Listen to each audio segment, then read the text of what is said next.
నమస్తే, శివాభి న్యూస్కి స్వాగతం. నా పేరు సురేష్. ఈనాటి వార్తల్లోని ముఖ్యాంశాలు.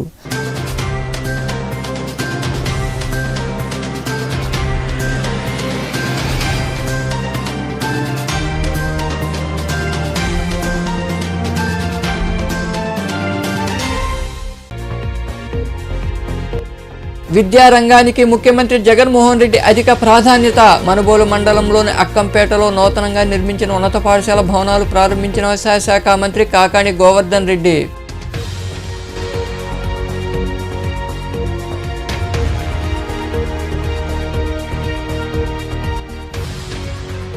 చంద్రబాబు కరువు కవల పిల్లలు. వెంకటగిరి పట్టణంలోని నేదురుమల్లి నివాసంలో నిర్వహించిన సమావేశంలో టీడీపీపై విమర్శలు చేసిన వైకాపా నియోజకవర్గ సమన్వయకర్త నేదురుమల్లి రాంకుమార్ రెడ్డి.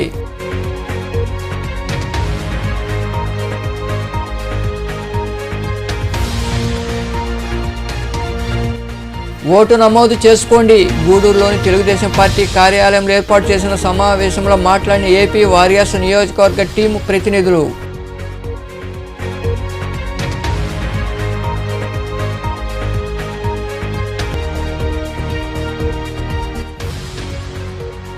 వైభవంగా వాసవి హోమం, ప్రత్యేక పూజలు. బజారు వీధిలో కొలువై ఉన్న శ్రీ వాసవి కన్యకాపరమేశ్వర అమ్మవారి ఆలయంలో వాసవి మాత అగ్నిగుండ ప్రవేశం సందర్భంగా నిర్వహించిన పూజా కార్యక్రమాల్లో పాల్గొన్న భక్తులు. జగన్మోహన్ రెడ్డి ప్రభుత్వంలో విద్యారంగానికి పెద్దపీట వేశారని వ్యవసాయ శాఖ మంత్రి కాకాణి గోవర్ధన్ రెడ్డి పేర్కొన్నారు. మనుబోలు మండలంలోని అక్కంపేట గ్రామంలో నూతనంగా నిర్మించిన నారపరెడ్డి సీతారామరెడ్డి జడ్పీ ఉన్నత పాఠశాలను ఆయన రిబ్బన్ కట్ చేసి ప్రారంభించారు. మనుబోలు మండలంలోని అక్కంపేట గ్రామంలో నూతనంగా నిర్మించిన నారపరెడ్డి సీతారామరెడ్డి జడ్పీ ఉన్నత పాఠశాలను ఆదివారం వ్యవసాయ శాఖ మంత్రి కాకాణి గోవర్ధన్ రెడ్డి ప్రారంభించారు. అలాగే అంగన్వాడీ కార్యకర్త కుటుంబానికి 5 లక్షల సీఎం రిలీఫ్ ఫండ్ చెక్కును అందజేశారు. ఉపాధ్యాయులకు మెమోంటోలు అందజేశారు. అక్కడ ఏర్పాటు చేసిన సాంస్కృతిక కార్యక్రమాలు అలరించాయి. ఈ సందర్భంగా ఏర్పాటు చేసిన సభలో మంత్రి కాకాణి గోవర్ధన్ రెడ్డి మాట్లాడుతూ మాజీ సర్పంచ్ కిరణ్ కుమార్ రెడ్డి గ్రామంలో పాఠశాల నిలబెట్టేందుకు ఎంతో కష్టపడ్డారని తెలిపారు. తండ్రి సీతారామరెడ్డి ఆశీస్సులు ఈ గొప్ప కార్యక్రమానికి ఉన్నాయన్నారు. జిల్లాలో 700 కోట్ల రూపాయలు విద్యారంగానికి కేటాయించిన ఘనత సీఎం జగన్మోహన్ రెడ్డికే దక్కుతుందని పేర్కొన్నారు. ఇంటింటికి వైద్యం అందిస్తున్నామన్నారు. అక్కంపేటలో 6,40 లక్షలతో సీసీ రోడ్లు, డ్రైన్లు నిర్మించామన్నారు. సీతారామరెడ్డి పేరు శాశ్వతంగా ఉండిపోయేలా కిరణ్ రెడ్డి పాఠశాలకు తన తండ్రి పేరు పెట్టేందుకు ఎంతో కృషి చేశారని మంత్రి వివరించారు. 1,78,93,000 రూపాయలు విద్యుదీకరణ, మరమ్మతులకు సంబంధించి గడప గడపకి మన ప్రభుత్వ హయాంలో గాని, మన సోకినటువంటి విజయం తుఫాన్లో గాని దాదాపుగా 33 లక్షలు. ఈ ఒక్క గ్రామానికి ఈ 5 సంవత్సరాల వైఎస్ఆర్ కాంగ్రెస్ పార్టీ ప్రభుత్వంలో జగన్మోహన్ రెడ్డి గారి ముఖ్యమంత్రిగా 6,80 లక్షల విలువైనటువంటి పనులని ఈ ఒక్క గ్రామంలోనే చేపట్టడం జరిగింది అని చెప్పి మీ అందరికీ సందర్భంగా తెలియజేస్తున్నాను. దానితో పాటు 9 కోట్ల రూపాయలతో ఈరోజు ఇళ్ల నిర్మాణాన్ని పూర్తి చేశాం ఈ గ్రామానికి సంబంధించి. ఒక్కసారి చూస్తే 15,80 లక్షల రూపాయలతో ఈరోజు ఇళ్ల నిర్మాణాన్ని అన్ని పూర్తి చేస్తే ఈ గ్రామానికి సంబంధించి ఈ గ్రామ సచివాలయ పరిధిలో ఉన్నటువంటి సంక్షేమ కార్యక్రమాల కోసం దాదాపుగా 18 కోట్ల రూపాయలు ఈరోజు అనేక రకాలైనటువంటి సంక్షేమ కార్యక్రమాలకు ఇవ్వడం జరిగింది. ఈ గ్రామం కిరణ్ పాపం మొదటి నుంచి ఈ గ్రామ అభివృద్ధికి, ఈ గ్రామ సంక్షేమానికి కట్టుబడి పనిచేసినటువంటి వాడు. ఎందుకు ఈ మాట చెప్పానంటే ఈ గ్రామంలో సచివాలయాన్ని ఏర్పాటు చేయమని పట్టుపట్టి నా దగ్గర ఈ గ్రామంలోనే సచివాలయం ఉండాలి అని చెప్పి ఆ సచివాలయాన్ని, రైతు భరోసా కేంద్రాన్ని, వైఎస్ఆర్ హెల్త్ క్లినిక్ ఆ 3 ఈ గ్రామంలో ఏర్పాటు చేయడానికి నా మీద ఒత్తిడి తీసుకొచ్చి ఈ గ్రామంలో ఏర్పాటు చేయడంలో కిరణ్ పాత్ర మరచిపోలేనటువంటిది అని చెప్పి ఈ సందర్భంగా మీ అందరికీ మనం చేస్తున్నాం. దానివల్ల ఈ రోజు అనేక రకాలైనటువంటి అభివృద్ధి, అనేక రకాలైనటువంటి సంక్షేమ కార్యక్రమాలు. ఎందుకంటే చాలా మంది చేతిలో డబ్బు ఉంటుంది, కానీ డబ్బు తీయడం, డబ్బు ఖర్చు పెట్టడం అంత సామాన్యమైనటువంటి విషయం కాదు. ఎందుకు ఈ మాట చెప్పానంటే ఒక్కసారి మనం పురాణాల్లోకి వెళితే ఆ రోజుల్లో ధర్మరాజు చెప్పాడంట, కృష్ణుడి దగ్గరికి వెళ్లి అత్త సొమ్ము అల్లుడు దానం చేసినట్టుగా దుర్యోధనుడు డబ్బుని కర్ణుడు దానం చేస్తున్నాడు. నా దగ్గర కూడా ఎవడన్నా ఊరికే డబ్బులు ఇస్తే నేను బ్రహ్మాండంగా ఖర్చు చేస్తాను అని చెప్పాడంట. ఆయన లేదు, దానం అనేటువంటిది రక్తంలో ఉండాలి తప్ప ధనంలో ఉండదు అంటే లేదు లేదు నేను నీ మాటలతో అంగీకరించలేదని చెప్పి ధర్మరాజు కృష్ణుడితో పోట్లాడాడు. ఆయన ఒక రాశిని సృష్టించి, ఒక 100 మంది మనుషులను సృష్టించి, మీరు ఈ రాశులకు సంబంధించి, దండరాశులకు సంబంధించి ఈ కార్యక్రమంలో ఎంపీపీ వజ్రమ్మ, సర్పంచ్ జాంబవతమ్మ, నాయకులు హరగోపాల్ రెడ్డి, భాస్కర్ గౌడ్, కడివేటి చంద్రశేఖర్ రెడ్డి, ఆదినారాయణ, సుధీర్ రెడ్డి, వెంకటరమణారెడ్డి, నర్సారెడ్డి, శ్రీనివాసులరెడ్డి, షబ్బీర్ తదితరులు పాల్గొన్నారు. టీడీపీ ఎమ్మెల్యే అభ్యర్థిగా పాసం సునీల్ కుమార్ని ఎంపిక చేయడం, ఆయన సతీమణి పాసం సంధ్యారాణి యోగా విభాగంలో నోబెల్ వరల్డ్ రికార్డ్ అవార్డు అందుకోవడం అభినందనీయమని ప్రగతి సేవా సంస్థ అధ్యక్షుడు కడివేటి చంద్రశేఖర్ తెలిపారు. గూడూరు పట్టణంలోని అశోక్ నగర్లో ఉన్న వారి నివాసంలో సంస్థ ఆధ్వర్యంలో సునీల్ కుమార్ దంపతులకు అభినందన సభ జరిగింది. పట్టణంలోని అశోక్ నగర్లో మాజీ ఎమ్మెల్యే పాసం సునీల్ కుమార్, వారి సతీమణి సంధ్యారాణిలను ప్రగతి సేవా సంస్థ ఆధ్వర్యంలో ప్రతినిధులు ఘనంగా సత్కరించారు. టీడీపీ అభ్యర్థిగా సునీల్ పేరు ఖరారు కావడం, అలాగే యోగా విభాగంలో Sandhyarani Noble world record award అందుకోవడంతో వారు అభినందన సభ నిర్వహించారు. సునీల్ కుమార్ దంపతులకు శాలువాలు కప్పి సత్కరించారు. ఈ సందర్భంగా సంస్థ అధ్యక్షుడు కడివేటి చంద్రశేఖర్ మాట్లాడుతూ, గత ఏడాది నవంబర్ నెలలో ఆన్లైన్లో నిర్వహించిన యోగా పోటీల్లో గూడూరుకు చెందిన సంధ్యారాణి సూర్య నమస్కారాలు విభాగంలో అవార్డు సాధించడం అభినందనీయమన్నారు. అలాగే సునీల్ కుమార్ను టీడీపీ అభ్యర్థిగా పార్టీ అధిష్టానం నిర్ణయించడం సంతోషకరమని ఆయన వివరించారు. ప్రగతి సేవా సంస్థకి ఒక చిన్న పండగలాగా, అంటే గూడూరు పట్టణంలో ఎవరికి ఏది సాధించినా కూడా దానికి ప్రగతి సేవా సంస్థ ముందుంటుందని ఇది ఒక నిదర్శనం. దీనికి మా సిస్టరు మాజీ ఎమ్మెల్యే పాసం సునీల్ కుమార్ గారి సతీమణి మా చెల్లెలు పాసం సంధ్యారాణి గారు యోగాలో సూర్య నమస్కారాల్లో అతి తక్కువ సమయంలో నోబెల్ వరల్డ్ రికార్డుని సాధించిన మా సిస్టర్ సంధ్యారాణి గారికి ప్రత్యేక మన గూడూరు కూడా చిన్న గర్వకారణం కూడా. అంటే ఇలాంటి యోగా సెక్షన్ లో ఈ రోజు ఆరోగ్యం ఎంత ముఖ్యమో, డబ్బు కన్నా కూడా కోట్ల రూపాయలు ఉన్న వాళ్ళు కూడా ఈ రోజు లేరు. డబ్బు కన్నా విలువైంది ఈ రోజు ఆరోగ్యం. గూడూరు పట్టణం చుట్టుపక్కల ప్రాంతాల ప్రజలందరూ ఆకాంక్షని నెరవేర్చిన నారా చంద్రబాబు నాయుడు గారికి ప్రత్యేక అభినందనలు తెలియజేస్తూ, అదేవిధంగా గూడూరుకి మనకందరికీ అందుబాటులో ఉండే, అంటే ఇప్పుడు ఉదయం ఏకాదశి నుంచి నైట్ దాకా ఏ రోజైనా తలుపు మనం ధైర్యంగా తట్టగలిగిన ఒకే ఒక వ్యక్తి పాసం సునీల్ కుమార్ గారని. ఇంకా మాజీ ఎమ్మెల్యే పాసం సునీల్ కుమార్ తదితరులు మాట్లాడారు.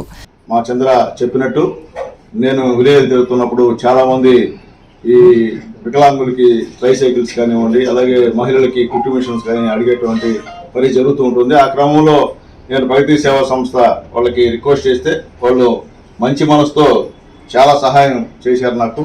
ఎందువల్లంటే నిజంగా చాలా సంతోషం. ఈ విధంగా సహాయం చేసేది అరుదు.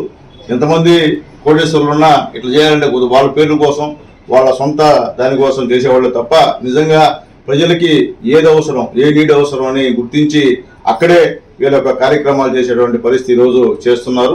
భవిష్యత్తులో ప్రగతి సేవా సంస్థ మరిన్ని మంచి కార్యక్రమాలు చేయాలని, ముఖ్యంగా అట్టడుగు వర్గాల వారికి ఖచ్చితంగా ఉపయోగపడాలని కోరుకుంటూ ఈరోజు ఇక్కడికి అందరూ కూడా మా ఇంటికి వచ్చి నన్ను మా సతీమణిని ఆదరించి, అలాగే వాళ్ళు మాకు హృదయపూర్వకంగా శుభాకాంక్షలు తెలియజేసినందుకు ప్రతి ఒక్కరికి పేరు పేరున అందరూ కూడా. వరల్డ్ రికార్డులో 108 సార్లు సూర్య నమస్కారాలు చేయడం అనేది మామూలు విషయం కాదు. ప్రతిరోజు మనం ఒకసారి చేయడానికి ఇబ్బంది కలిగేటువంటి పరిస్థితుల్లో 108 సార్లు ఆన్లైన్లో చేయడం అనేది మామూలు విషయం కాదు. సో ఆరోగ్యం మీద ఎంత శ్రద్ధ తీసుకుంటారని మహిళలందరికీ కూడా మేడం ఆదర్శంగా నిలబడ్డారు. సో ఆ సందర్భంగా వాళ్ళని గమనించి వరల్డ్ రికార్డ్ క్రియేట్ చేయడం అనేది అందుకు అనుకూలంగా ఇక్కడికి వచ్చి మేము అభినందనలు తెలియజేస్తున్నాము. అలాగే అన్న గురించి ప్రత్యేకంగా చెప్పాల్సిన అవసరం లేదు. తప్పనిసరిగా ఇంకోసారి ఇక్కడికి వస్తామేమో. అప్పుడు ఈ కార్యక్రమంలో సంస్థ ప్రతినిధులు కాటూరి శ్రీనివాసులు, ప్రిన్సిపాల్ శ్రీనివాసులు, ప్రభాకర్, నాగరాజు, సతీష్, కరీముల్లా, నారాయణ, డీన్ శ్రీహరి, శ్రీనివాసులు తదితరులు పాల్గొన్నారు. శ్రీరాముడి జీవితం సమాజానికి నైతిక దిక్సూచి అని, తిరుపతి నగరానికి రైలు, విమాన కనెక్టివిటీ పెంచాలని తిరుపతి ఎంపీ గురుమూర్తి కోరారు. ఢిల్లీలోని పార్లమెంట్లో జరిగిన చర్చా కార్యక్రమంలో ఆయన ప్రసంగించారు. అయోధ్యలో రామాలయ నిర్మాణం గురించి పార్లమెంట్లో శనివారం జరిగిన చర్చా కార్యక్రమంలో తిరుపతి ఎంపీ గురుమూర్తి ప్రసంగించారు. రామాయణంలో రాముడి జీవితం మానవాళికి నైతిక దిక్సూచిగా పనిచేస్తుందని, ధర్మం, నాయకత్వం మరియు కరుణ యొక్క సద్గుణాలను వివరిస్తుందన్నారు. బలీయమైన సవాళ్లను ఎదుర్కొన్నప్పటికీ ఆయన ధర్మానికి కట్టుబడి ఉండడం, విధి, నైతిక సమగ్రత యొక్క ప్రాముఖ్యతను నొక్కి చెబుతుందని ఎంపీ గురుమూర్తి తెలిపారు. సుపరిపాలనకు ప్రతిరూపంగా రామరాజ్యం అని పిలువబడే అతని పాలన అందరికీ న్యాయం, సంక్షేమంతో పాటు ఆనందాన్ని ప్రతిబింబిస్తుందన్నారు. తిరుపతిలోని వెంకటేశ్వర స్వామి దేవాలయం మన దేశంలోని ప్రముఖ దేవాలయాల్లో ఒకటి. ఇది నా పార్లమెంటు నియోజకవర్గంలో ఉందన్నారు. 7 కొండల్లో ఒకటి హనుమాన్ జన్మభూమిగా భావించ నిర్మించబడే అంజనాద్రితో పాటు ఏపీలో లేపాక్షి కూడా ఉందని సభాముఖంగా తెలిపారు. ఈ నేపథ్యంలో విమానాలు, రైలు సేవల సంఖ్యను పెంచాల్సిందిగా అభ్యర్థిస్తున్నామని పేర్కొన్నారు. తిరుపతి బస్సు టెర్మినల్ను ఇంటర్ మోడల్ స్టేషన్గా అభివృద్ధి చేయాల్సిన అవసరం ఉందని ఎంపీ గురుమూర్తి వివరించారు. Sir, Lord Rama's life, as despite in the Ramayana, there has no moral compass illustrating the virtues of rightness, leadership and compassion, sir. His adherence to Dharma, despite formidable challenges, underscores the importance of duty and moral integrity, sir. As an epitome of good governance, his regime, termed as Rama Rajya, epitomized justice, welfare and happiness for all, setting a gold standard for leadership, sir. Sir, his life is a testament to following one's duty and rightness even in the face of severe trials and tribulations, sir. Lord Rama's role in Ayodhya, known as Rama Rajya, is idealized as an epitome of good governance where justice and prosperity prevailed and all citizens were happy and content, sir. His leadership was marked by fairness, compassion and the welfare of his people above all else, sir. His teachings, deeply embedded in Indian culture and consciousness, continue to inspire and good humanity towards a virtuous and meaningful existence, sir. TDP అధ్యక్షుడు చంద్రబాబు కరువు కవలపిల్లలని వైకాపా వెంకటగిరి నియోజకవర్గ సమన్వయకర్త నేదురుమల్లి రామ్కుమార్ రెడ్డి విమర్శించారు. వెంకటగిరి పట్టణంలోని నేదురుమల్లి నివాసంలో ఏర్పాటు చేసిన సమావేశంలో మాట్లాడారు.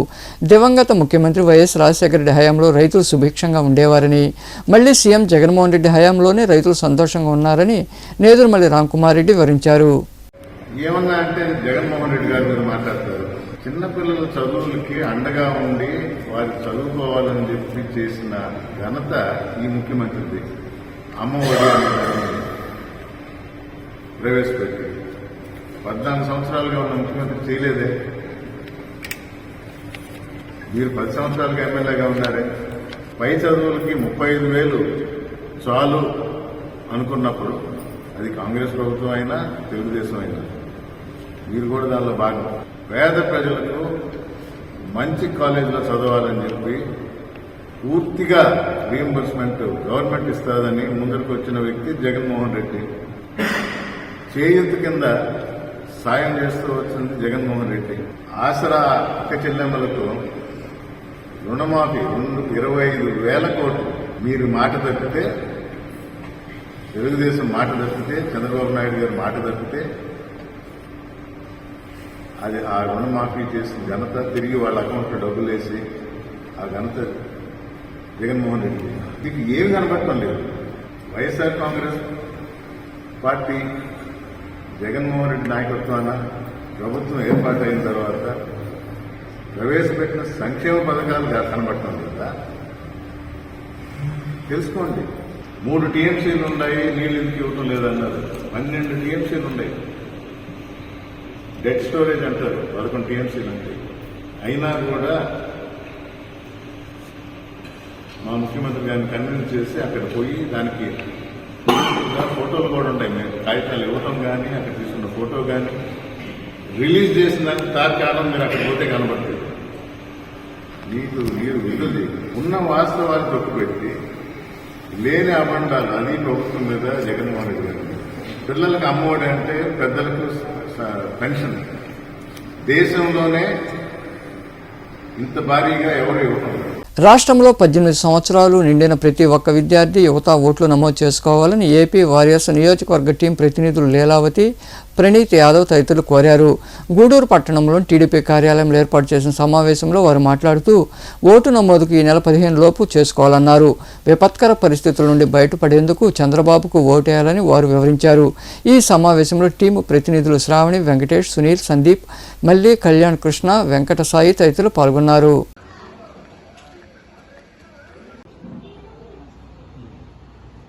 డాక్టర్ పాసం సునీల్ కుమార్ గారి సూచనల మేరకు my first vote for CBN అనే కార్యక్రమాన్ని వీడియో ద్వారా మేము తెలియజేస్తాము.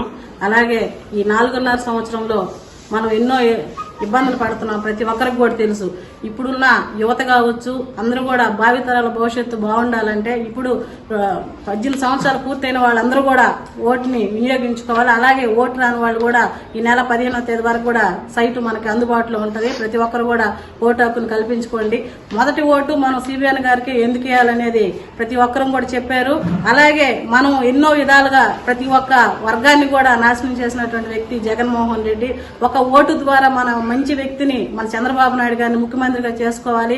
అలాగే అన్ని విధాలుగా ఈ రోజు రాజధాని చూస్తుంటే గతంలో చేస్తున్నాం. ఫస్ట్గా మన ఓటుని ఖచ్చితంగా ఉపయోగించుకోవాలి. ఎందుకంటే మన చేతిలో ఉన్న పదునైన ఆయుధం ఓటు హక్కు ద్వారానే మనం మనల్ని పరిపాలించే నాయకుడిని మనం ఎన్నుకుంటాం. ఓటు వేయని వాళ్ళు, ఓటు చేయించుకోని వాళ్ళు జనాభా లెక్కలో భూమి మీద లేనట్టే లెక్క.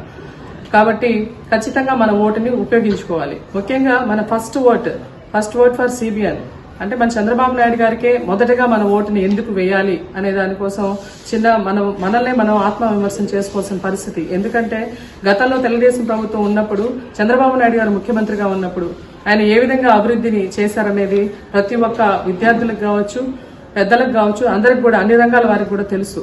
ఎందుకంటే గతంలో మనకు ఉమ్మడి ఆంధ్రప్రదేశ్ ఉన్నప్పుడు హైదరాబాద్ని హైటెక్ సిటీ, అదేవిధంగా గూడూరు నియోజకవర్గ అభ్యర్థి తెలుగుదేశం పార్టీ అభ్యర్థి పాసిన సునీల్ కుమార్ గారి ఆదేశాలతో my first vote for CBN అనే కాన్సెప్ట్ ని లోకేష్ బాబు గారు తీసుకొచ్చారు. ఫస్ట్ ఓట్ ఫర్ సిబిఎన్ అని ఎందుకు వచ్చిందంటే, ఈ రాష్ట్రంలో జరిగిన గత 4 సంవత్సరాల 9 నెలల్లో జరిగిన అన్యాయాలు కావచ్చు, యువతకి మీ ముందు తరాల వాళ్ళకంతా యువత ఉంటారు కదా, వాళ్ళకి జరిగిన అన్యాయాల మీద తెలుగుదేశం పార్టీ చాలా పోరాడింది.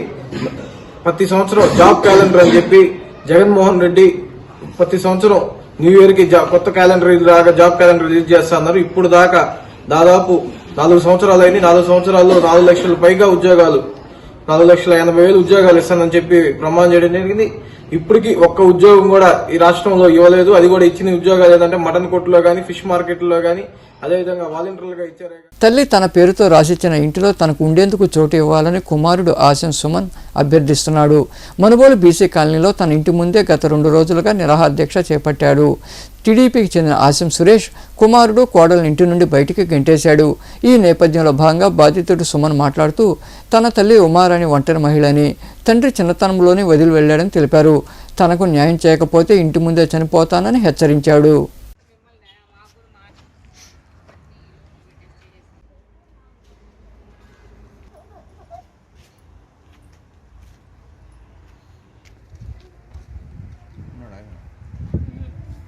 నా పేరు ఆసిం సుమన్.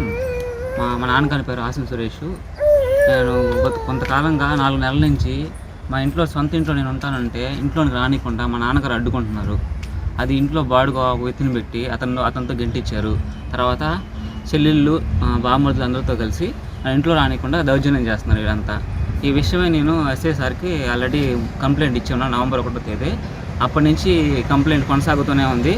ఇంతవరకు ఎటువంటి న్యాయం జరగలేదు. నాకు మమ్మల్ని ఇంట్లోకి వెళ్ళే విధంగా ఏర్పాటు చేయాల్సింది కోరుతున్నాం. ఈ నిరాహార దీక్ష శనివారం నుంచి ప్రారంభించాను. ఇప్పుడు కొనసాగిస్తూనే ఉన్నాను. ఇప్పటికైనా దయచేసి అధికారులు నాకు న్యాయం చేస్తారు. శ్రీ కాళహస్తి పట్టణంలో కొలువై ఉన్న కాళహస్తీశ్వర స్వామి దేవాలయంలో ఆదివారం స్వామి అమ్మవార్లకు ప్రత్యేక పూజలు నిర్వహించారు. భక్తులు అధిక సంఖ్యలో పాల్గొని దేవాలయం చేరుకుని శివపార్వతులను దర్శించుకున్నారు.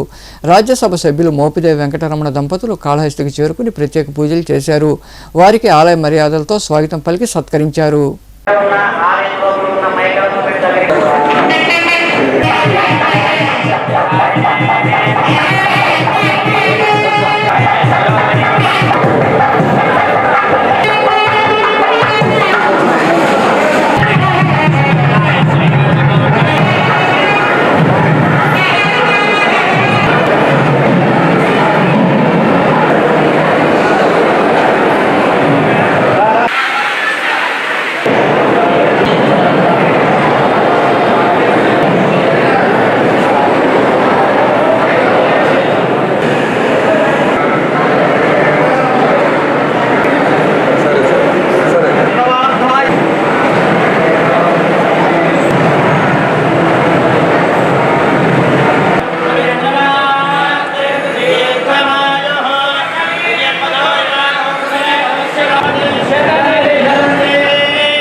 గూడూరు పట్టణంలోని బజారు వీధులు అలసిన శ్రీ వాసవి కన్యకాపరమేశ్వరి దేవాలయంలో వాసవిమాత అగ్నిగుండ ప్రవేశం జరిగిన రోజును పురస్కరించుకుని ఆలయ కమిటీ, ఆర్యవైశ్య అభ్యుదయ మండలి మరియు శ్రీ వాసవి సమన్వయ కమిటీ ఆధ్వర్యంలో విశేష పూజలు జరిగాయి. పంచామృత అభిషేకాలు, గణపతి పూజ, వాసవి హోమం, మంత్రపుష్పం, మంగళహారతి వంటి పూజా కార్యక్రమాలు అత్యంత వైభవంగా నిర్వహించారు. భక్తులు ఇరుగా పాల్గొని అమ్మవారిని దర్శించుకున్నారు. ఉభయదాతలుగా వాయుగుండ్ల చిన్న వెంకట సుబ్బయ్య, రామసుబ్బమ్మ జ్ఞాపకార్థం వారి కుమారులు వెంకట సుబ్బారావు, విజయమ్మ, వెంకట సుధాకర్, సుబ్బలక్ష్మి కుటుంబ సభ్యులు వ్యవహరించారు. ఈ పూజా కార్యక్రమాలు ఆలయ కమిటీ అధ్యక్షుడు రామారావు తదితరులు పాల్గొన్నారు.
చిలకూరు మండలంలోని తూర్పు కనుపూరు గ్రామంలో కొలువై ఉన్న శ్రీ ముత్యాలమ్మ అమ్మవారి ఆలయంలో ఆదివారం అమ్మవారికి ప్రత్యేక అలంకరణ చేసి ప్రత్యేక పూజలు నిర్వహించారు.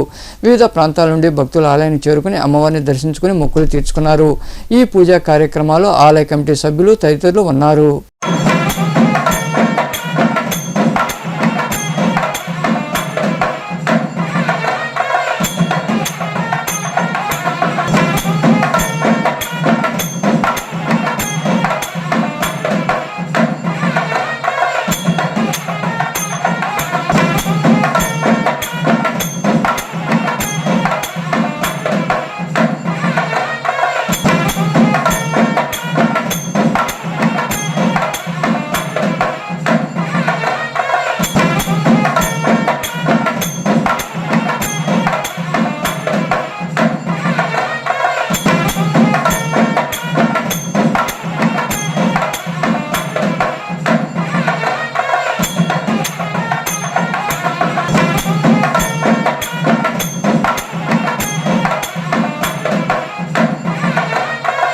వార్తలు ముగించే ముందు ముఖ్యాంశాలు మరోసారి.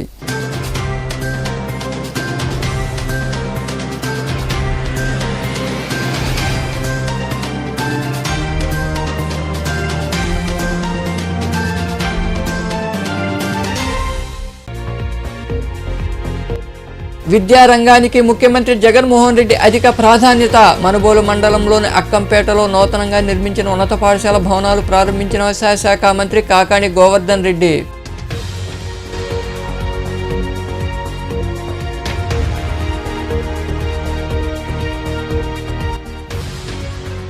చంద్రబాబు కరువు కవల పిల్లలు. వెంకటగిరి పట్టణంలోని నేదురుమల్లి నివాసంలో నిర్వహించిన సమావేశంలో టీడీపీపై విమర్శలు చేసిన వైకాపా నియోజకవర్గ సమన్వయకర్త నేదురుమల్లి రాంకుమార్ రెడ్డి.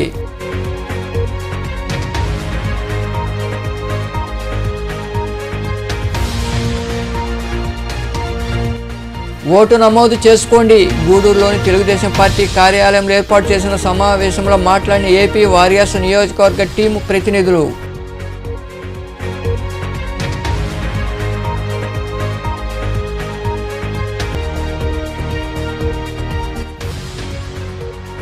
వైభవంగా వాసవి హోమం, ప్రత్యేక పూజలు. బజారు వీధిలో కొలువై ఉన్న శ్రీ వాసవి కన్యకాపరమేశ్వరి అమ్మవారి ఆలయంలో వాసవి మాత అగ్నిగుండ ప్రవేశం సందర్భంగా నిర్వహించిన పూజా కార్యక్రమాల్లో పాల్గొన్న భక్తులు. ఈ వార్తలు ఇంతటితో సమాప్తం. తిరిగి ప్రసారమే శివాభినీసులో మళ్ళీ కలుద్దాం. అంతవరకు సెలవు. నమస్తే.